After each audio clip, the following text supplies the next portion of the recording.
রাজশাহী বিশ্ববিদ্যালয় কেন্দ্রীয় ছাত্র সংসদ নির্বাচনের প্রচার আবারও জমে উঠেছে। সকাল থেকে পরিবহন মার্কেট, টুকিটাকি চত্বর, একাডেমিক ভবন সংলগ্ন চায়ের দোকান, আবাসিক হল ও ক্যাম্পাস সংলগ্ন মেস সহ ক্যাম্পাসের বিভিন্ন স্থানে প্রচার চালাচ্ছেন প্রার্থীরা। ভোট ও দোয়া চাওয়ার পাশাপাশি দিচ্ছেন নানা প্রতিশ্রুতি। শিক্ষার্থীদের মাঝে লিফলেট, ইশতেহার বিতরণ করছেন তারা। আগামী 16 অক্টোবর অনুষ্ঠিত হতে যাচ্ছে রাকসু নির্বাচন।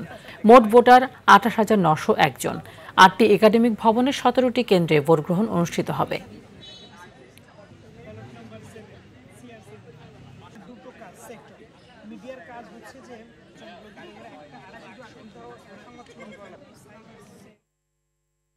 এ বিষয়ে আরো জানাতে রাজশাহী থেকে সরাসরি যুক্ত হচ্ছেন সহকর্মী মোস্তাফিজ রকি।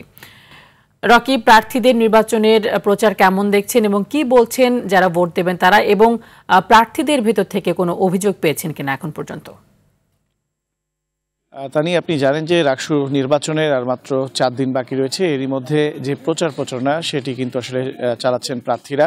যদিও আজকে সাপ্তাহিক ছুটির দিন, অর্থাৎ শুক্র শনিবার কিন্তু রাজশাহী বিশ্ববিদ্যালয়ের কোনো ক্লাস বা পরীক্ষা বা একাডেমিক যে কার্যক্রম সেগুলো কিন্তু হয় না। তারপরেও আমরা খুব একটা যারা এখানে প্রার্থী বা ভোটার তাদেরকে আমরা এখন পর্যন্ত লক্ষ্য করিনি। তবে সকালের দিকে আমরা দেখেছিলাম যে বিভিন্ন যে সমস্ত মাঠগুলি রয়েছে সেই মাঠগুলিতে যেহেতু আজকে সাপ্তাহিক ছুটির দিন অনেকে খেলাধুলা করতে গিয়েছিলেন শিক্ষার্থীরা, সেখানে গিয়ে প্রার্থীরা প্রচার চালিয়েছেন। এছাড়াও বিভিন্ন যে হলগুলি রয়েছে সেই হলগুলিতেও তারা তাদের যে প্রতিশ্রুতি রয়েছে সেই প্রতিশ্রুতিগুলি তাদের কাছে আসলে তুলে ধরেছেন।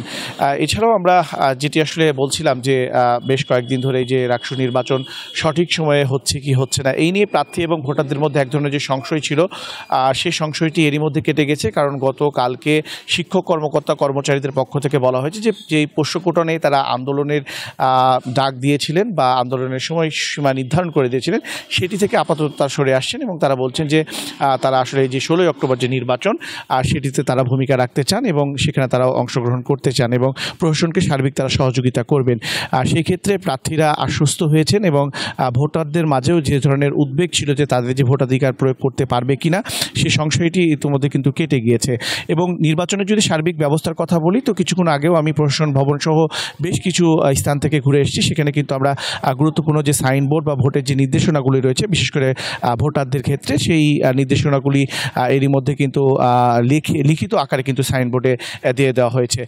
এছাড়াও আমরা দেখেছি যে ব্যালট বাক্স এছাড়াও নির্বাচনী যে সরঞ্জামগুলো রয়েছে সেগুলো নির্বাচন কমিশনের পক্ষ থেকে সার্বিক যে প্রস্তুতি সেগুলো কিন্তু নেওয়া হচ্ছে। এছাড়াও ভোটাররা যেটি আসলে বলছেন যে তারা যোগ্য দেখে কিন্তু আসলে তাদের যে নেতৃত্ব সেটি তারা বেছে নিতে চান এবং প্রার্থীরা বলছেন যে তারা যদি আসলে নির্বাচিত হতে পারেন তাহলে ছাত্রদের যে অধিকার নিয়ে তারা আসলে কাজ করবেন। তো তা নিয়ে এই ছিল আমার কাছে রাজশাহী বিশ্ববিদ্যালয় থেকে রাকসু নির্বাচনের প্রচারণার সর্বশেষ।